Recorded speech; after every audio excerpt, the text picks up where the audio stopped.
रणजीत सिंह के अधीन पंजाब का उदय कैसे कर रही है। Okay ma'am. पंजाब राज्य में किस प्रकार सिखों ने अपना आधिपत्य बनाया।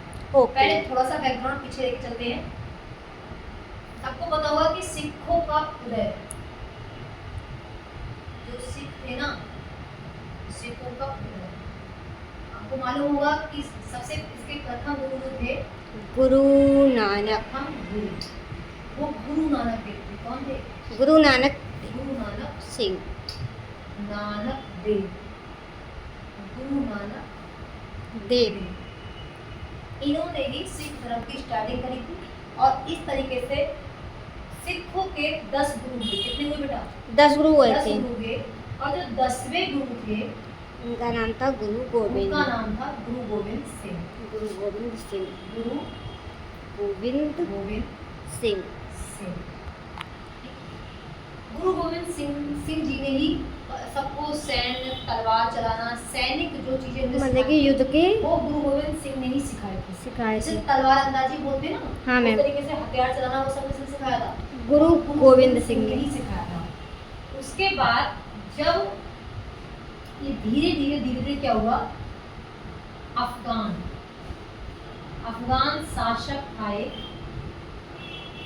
उसका नाम था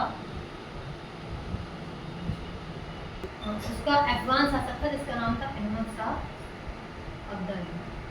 अहमद शाह अब्दाली अफगानिस्तान से आया था। ओके। और उसके आने के बाद इसने बहुत सारी लूटपाट करी। लूटपाट करने के बाद ये वापस चला गया। कहाँ चला गया? वापस चला गया अफगान, अर्थात अफगानिस्तान वापस चला गया। जब ये वापस गया तो सिखों ने क्या किया, अपने चीजों को बांट लिया। क्या कर लिया? बांट लिया। और सिखों के जो राज्य बट गए वो 12 राज्य बन गए। 12 राज्य मिसल बन गए। 12 राज्य ये अलग अलग टूट के रह गए और इन 12 राज्यों को बोलते थे मिसल। या ऐसे लिखेंगे या इसको ऐसे लिखेंगे, कोई दिक्कत वाली बात इसमें नहीं। जो पंजाब राज्य के राज्य टूटे थे अहमद शाह अब्दाली के बाद, उनको हम लोग क्या बोलते थे? मिसल बोलते थे। ठीक है। अब ये 12 राज्य जो थे पंजाब के टूटे थे अहमद शाह अब्दाली के बाद, इन 12 राज्यों को जोड़ने का काम किया था किसने? रणजीत सिंह ने। किसने किया था? रणजीत सिंह जी ने। ठीक है। अब पहले हम रणजीत सिंह देखेंगे कि रणजीत सिंह किस वंश के थे, कैसे करके आए, वो सब हम पहले रणजीत सिंह के बारे में देखते हैं।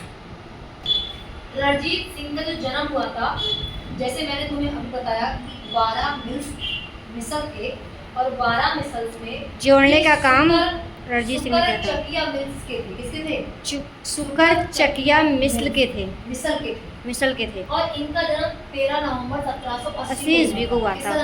रणजीत सिंह का इनका जो जन्म हुआ था, उसके बाद इनकी जो पिताजी की मृत्यु थी वो 12 वर्ष के बाद हुई। रणजीत सिंह 12 वर्ष के थे तब उनके पिता की मृत्यु मतलब उनके पिताजी की, रणजीत सिंह की मतलब जन्म के बाद उनके पिताजी की मृत्यु 12 वर्ष के बाद। अर्थात कहने मतलब यहाँ पर है कि रणजीत सिंह सिर्फ 12 वर्ष के थे तब तक उनके पिताजी की मृत्यु।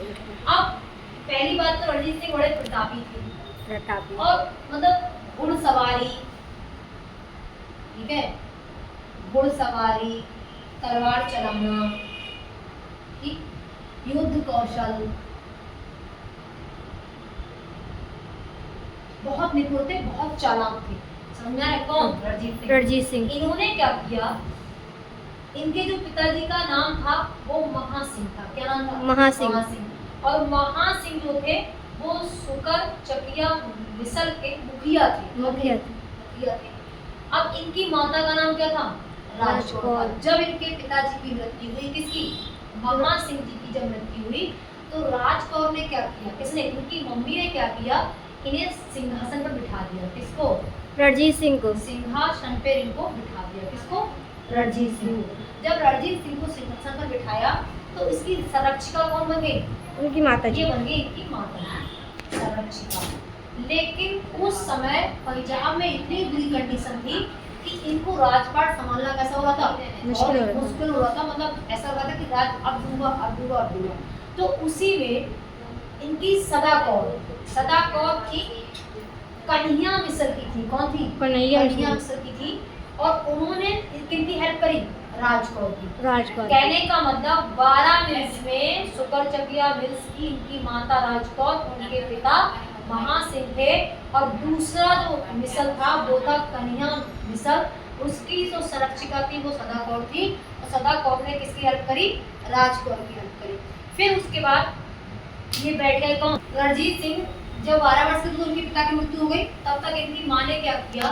राजकौर ने संरक्षिका बनकर रणजीत का संरक्षण किया। उसके बाद जब ये 18 वर्ष के हुए, कितने वर्ष के हुए? 18 वर्ष के। 18 वर्ष के जब हुए तो उन्होंने क्या किया? विजय अभियान शुरू कर दिए। क्या कर दिए? विजय अभियान। इन्होंने विजय अभियान शुरू करे। इन्होंने राज्यों को जो 12 मिसल थे उनको जीतना शुरू कर दिया। जीतना शुरू कर। आपको पता होगा कि पहले इस पर अफगान था वो अहमद शाह अब्दाली पंजाब में शासन किया करता था। हाँ। जब अहमद शाह अब्दाली पंजाब में शासन किया करता था तो 1773 में इसकी मृत्यु हो गई। क्या हो गई बेटा? इसकी मृत्यु हो गई 1773 में अहमद शाह अब्दाली की 1773 में इसकी मृत्यु हो गई। मृत्यु के बाद जो किसने अहमद शाह अब्दाली ने बाकी सारे के सारे नहीं जीत रखे थे, लेकिन मुल्तान और कश्मीर अहमद शाह अब्दाली जो थे 1773 की उससे पहले बाकी पूरा का पूरा रणजीत सिंह नहीं जीत पाए। ठीक है, लेकिन मुल्तान और कश्मीर इनके मृत्यु के बाद भी अहमद शाह अब्दाली का कब्जा था। मतलब उनके लोगों का कब्जा था। अहमद शाह अब्दाली तो मर गए, बाकी पंजाब पर कब्जा रणजीत सिंह ने कर लिया, लेकिन मुल्तान और कश्मीर पर कब्जा नहीं कर पाए थे रणजीत सिंह। समझ में आ गई बात? ओके। पूरे के पूरे पंजाब पर अहमद शाह अब्दाली की मृत्यु के बाद उन्होंने कब्जा कर लिया रणजीत सिंह ने, लेकिन मुल्तान और कश्मीर फिर भी नहीं जीत पाए। समझ में आती बात? ओके। अब इनका पोता था एक, जिसका नाम था जमान शाह। क्या नाम था? जमान शाह। और ये 1798 में आया। कब आया? 1798। सोचा कि लाओ हमारे दादाजी का एक राज्य है इंडिया में, चलते हैं और वहां जाकर क्या करते हैं? राज्य करते हैं। और ये एक राज्य को बढ़ाने के इच्छा से आया था, बड़ा महत्वाकांक्षी था। कौन?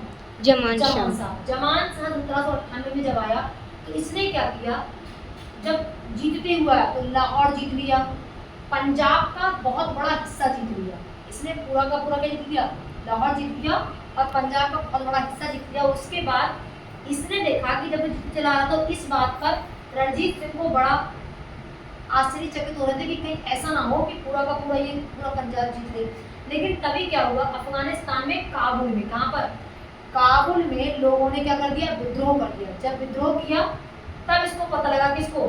जमान शाह को। जमान शाह को पता लगा कि मैं तो यहाँ युद्ध में बिजी हूँ, वहाँ मेरा काबुल क्या हो रहा है? उसमें लोगों का विद्रोह हो रहा है। तब इसने वापस जाने का क्या किया? निश्चय किया। किसने? जमान शाह ने। जमान शाह जब भारत के अभियान में चल रहा था, अर्थात लाहौर पंजाब के एरिया को जीत रहा था, तब तक उसके काबुल में विद्रोह हो गया। हाँ, विद्रोह। तब वो वहीं से वापस हो गया। कहाँ से? काबुल, मतलब कि इससे। कहाँ से? पंजाब से। पंजाब से। और जब ये वापस हुआ तो एक नदी पार कर रहा था, झेलम नदी। झेलम नदी पार कर रहा था। इसके पास थे 12 तोपें थी और 12 तोपें उसकी दलदल में फंस गई। कैसे फंस गई? दलदल में फंस गई। 12 तोपें थी वो किसमें फंस गई? दलदल में फंस गई। जब दलदल में फंस गई इसने निकालने की बहुत कोशिश की, लेकिन ये बहुत तोपें नहीं निकल पाई। फिर इसने क्या किया? किससे कहा? रणजीत सिंह ने जमान शाह को आश्वासन दिया कि तुम जाओ और तुम्हारी तोपें क्या करूंगा? मैं निकाल दूंगा।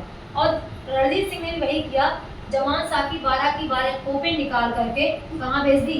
काबुल भेज दी। समझ में आ रहा है? कहाँ भेजी? रणजीत सिंह ने जमान शाह की 12 तोपों को झेलम नदी की दलदल से निकाल करके काबुल भेज दी।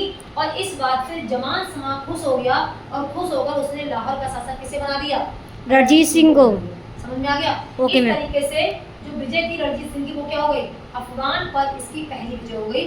12 तोपे के बदले निकालने के बदले उन्हें क्या मिल गया? लाहौर। उन्हें मिल गया लाहौर की गद्दी। क्या मिल गई? लाहौर की गद्दी मिल गई। अब आगे देखेंगे इसकी दूसरी विजय।